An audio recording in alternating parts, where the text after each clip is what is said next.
Hai teman-teman, kembali lagi bersama saya Sarah Sinaga dari Fakultas Ekonomi dan Bisnis. Jadi, di video kali ini saya akan menjelaskan tentang hubungan antara kantor pusat dan kantor cabang dengan masalah-masalah khusus. Adapun masalah-masalah khusus yang dapat terjadi adalah sebagai berikut. 1. Pengiriman uang antar cabang. 2. Pengiriman barang dagang antar cabang dengan ongkos angkut. 3. Pengiriman barang dagang dari pusat ke cabang yang difaktur di atas harga pokoknya.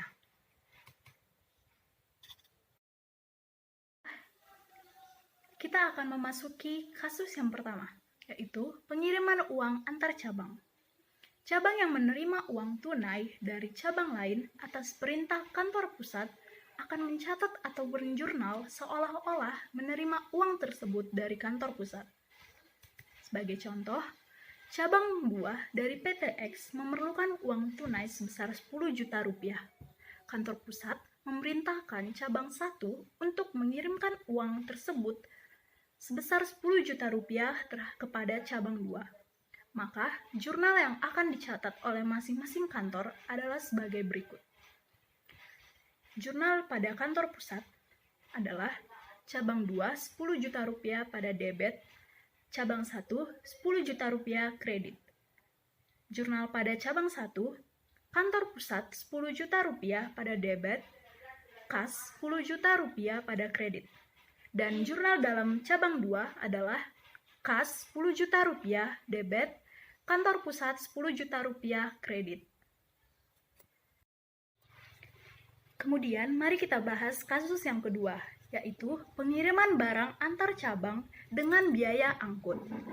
Adapun beberapa ketentuan dalam masalah ini, yaitu yang pertama, beban pengiriman barang dagang dari cabang yang satu ke cabang yang lain akan dibayar oleh cabang yang mengirimkan terlebih dahulu dan nantinya akan menjadi beban dari kantor pusat. Kemudian yang kedua, beban pengiriman barang dagang ke cabang yang membutuhkan akan diperhitungkan sebagai beban pengiriman barang dagang berasal dari kantor pusat, seolah-olah kantor pusat yang mengirimkan barang tersebut secara langsung. Ketiga, pada buku kantor pusat, kelebihan atau kekurangan beban pengiriman dicatat sebagai kelebihan beban pengiriman barang antar cabang. Selanjutnya, saya akan memberikan contoh pengiriman barang dagang antar cabang dengan ongkos angkut. Contohnya, kantor pusat mengirimkan barang dagang ke cabang 1 sebesar 12 juta rupiah dan beban pengiriman sebesar 1.500.000 rupiah. Beberapa hari kemudian, kantor pusat memerintahkan cabang 1 untuk mengirimkan barang dagang tersebut ke cabang 2 dengan membayar beban pengiriman sebesar 1 juta rupiah. Apabila barang dagang tersebut langsung dikirim dari kantor pusat ke cabang 2, beban pengirimannya adalah sebesar 1.900.000 rupiah. Maka, jurnal yang dapat dibuat dari contoh tersebut adalah sebagai berikut. Kita bahas yang pertama, pengiriman barang dagang dari kantor pusat ke cabang 1.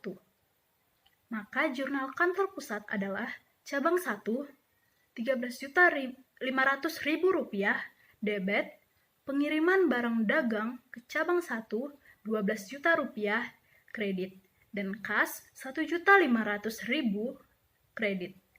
Sementara, jurnal pada cabang 1 ialah pengiriman barang dagang dari kantor pusat 12 juta rupiah debit, beban angkut masuk 1.500.000 rupiah debit. Kemudian, kantor pusat 13.500.000 rupiah kredit.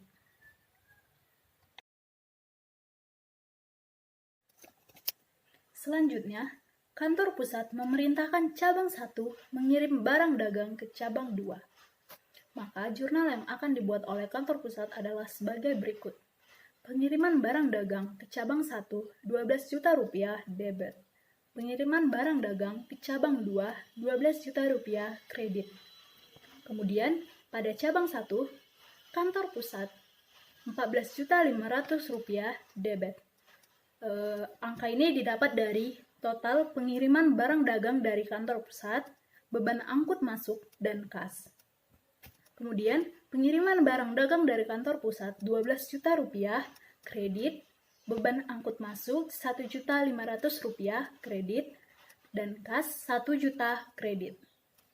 Dan jurnal yang dicatat di cabang 2 adalah pengiriman barang dagang dari kantor pusat sebesar Rp12 juta, beban angkut masuk Rp1.900.000 debit, dan kantor pusat Rp13.900.000 kredit. Kemudian, kantor pusat akan menambahkan jurnalnya sebagai berikut. Cabang 2, Rp13.900.000 debit. Kemudian, cabang 1, Rp14.500.000 kredit. Maka untuk menyamakan debit dan kreditnya, tambahkan kelebihan beban pengiriman barang dagang antar cabang Rp600.000 pada debit. Kita akan memasuki kasus yang ketiga, yaitu pengiriman barang dagang dari pusat ke cabang yang difaktur di atas harga pokoknya. Ketika kantor pusat mengirim barang dagang dengan harga barang dagang di atas harga perolehan atau harga faktur, maka kantor pusat akan mengakui adanya laba persediaan antar perusahaan belum direalisasi ketika barang dagang tersebut telah terjual ke pelanggan. Contohnya, kantor pusat mengirimkan barang dagang ke cabang 1 dengan harga pokok Rp100.000 yang difaktur sebesar 25% di atas harga pokoknya, yaitu Rp125.000. Pada akhir periode, cabang 1 telah melakukan penjualan atas barang dagang tersebut dan nilai persediaan yang tinggal sebesar Rp75.000. Dengan laba yang diperoleh oleh cabang adalah Rp30.000. Maka ayat jurnalnya dapat dibuat sebagai berikut. Yang pertama, pengiriman barang dagang dari kantor pusat ke cabang 1. Maka jurnal pada kantor pusat adalah cabang 1 Rp125.000 debit, pengiriman barang dagang ke cabang 1 Rp100.000 kredit, dan laba persediaan antar perusahaan belum direalisasi Rp25.000 pada kredit. Kemudian jurnal pada cabang 1 yaitu pengiriman barang dagang dari kantor pusat Rp125.000 pada debit dan kantor pusat Rp125.000 pada kredit. Kemudian kita akan mencatat laba yang diperoleh dari cabang serta laba realisasinya. Maka jurnalnya adalah jurnal pada kantor pusat cabang 1 Rp30.000, laba rugi cabang 1 Rp30.000 pada kredit. Kemudian, laba persediaan antar perusahaan belum realisasi Rp10.000, laba rugi cabang 1 Rp10.000 pada kredit.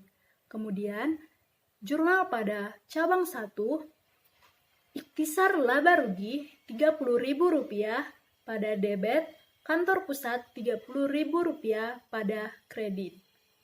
Perhitungannya dapat kita lihat di gambar, yaitu untuk mendapatkan Rp10.000, kita menghitungnya melalui HPP cabang dikurang HPP yang sebenarnya. Maka Rp125.000 dikurang Rp75.000 dikurang Rp125.000 dikurang Rp75.000 per 125%. Maka hasilnya Rp10.000.